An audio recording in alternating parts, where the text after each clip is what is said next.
Bom dia a todos, aqui é o Pablo Bittencourt, economista-chefe da Fiesc. Hoje é dia 31 de janeiro, passo por fazer um resumo da semana que tem nas decisões dos comitês de política monetária dos Estados Unidos, Europa e Brasil o seu fato mais relevante.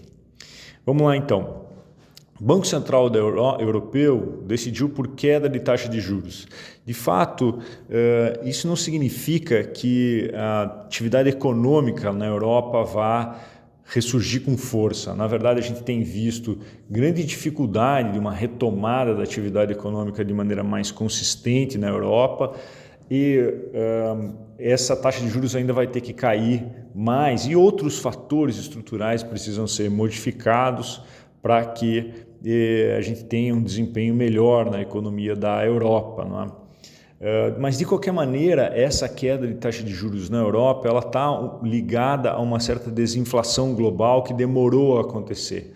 Então vem acontecendo também na Europa, também na Inglaterra e outros países, e isso tende a beneficiar países como o Brasil, porque o diferencial de juros, né, do Brasil em relação a esses países fica maior, tende a atrair mais capitais para cá e facilitar o trabalho contra a inflação.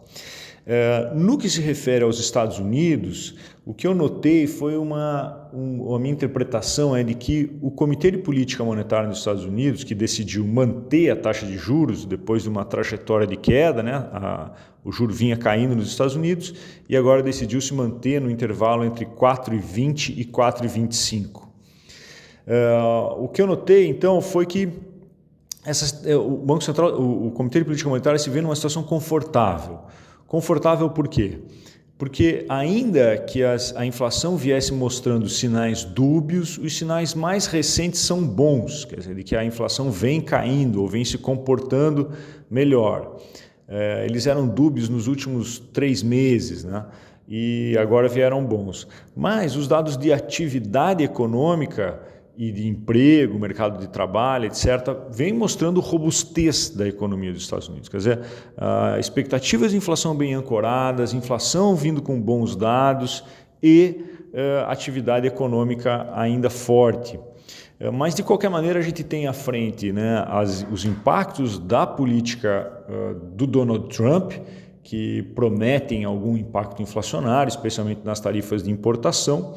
Então, aparentemente, o Banco Central dos Estados Unidos se vê numa situação confortável para esperar um pouco mais melhores dados de inflação para iniciar novamente um outro ciclo de queda que deve, né, tudo correndo como está correndo agora, deve ser iniciado na metade do ano, mas também pode não fazê-lo, né, caso as políticas do Trump resultem em um impacto inflacionário. No caso do Brasil, a decisão foi por elevar 1 ponto percentual a taxa de juros, né, num contra-movimento em relação a essas economias avançadas. Então, a nossa taxa de juros passou para 13,25% e o Banco Central manteve o guidance, né, quer dizer, manteve uma perspectiva de crescimento de mais 1 ponto percentual na reunião de maio. Na reunião de março. Entretanto, o Banco Central não foi duro, né? O que seria um comunicado duro? Seria um comunicado em que o Banco Central olha especialmente para as expectativas de inflação que têm vindo ruins e teria colocado um guidance de um novo aumento de taxa de juros, mas esse comunicado não apresentou isso. Então, a leitura é de que ele foi um pouco mais brando. Fez-se até, ou suave, né, dovish no linguajar de mercado. Um aspecto que me chamou a atenção foi uma frase colocada ali no comunicado que mostra algum dos riscos de baixa para a inflação. Então, os riscos de alta foram bem apresentados, também manteve riscos de baixa, mas uma frase me chamou a atenção e ela fala o seguinte, olha, ela fala: entre os riscos de baixa, existe um cenário menos inflacionário para economias emergentes decorrente do choque sobre o comércio internacional e as condições da economia financeira internacional também. Isso se deve, no meu entender, a uma visão de que a política do governo Donald Trump tende a ser menos intensa ou mais branda para economias emergentes, tende a ser mais benéfica a economias emergentes do que se imaginava, né? E aí eles colocando isso também fazem indiretamente uma referência à melhora da taxa de câmbio que pode melhorar a inflação.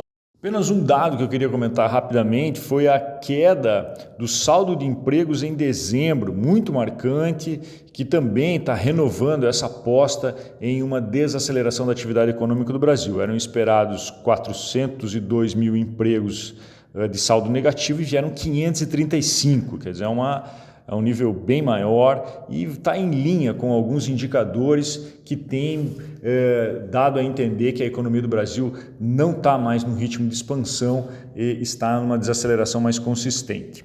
Bom, veremos então a seguir os novos dados. É isso que eu queria comentar. Um abraço a todos e até o próximo áudio.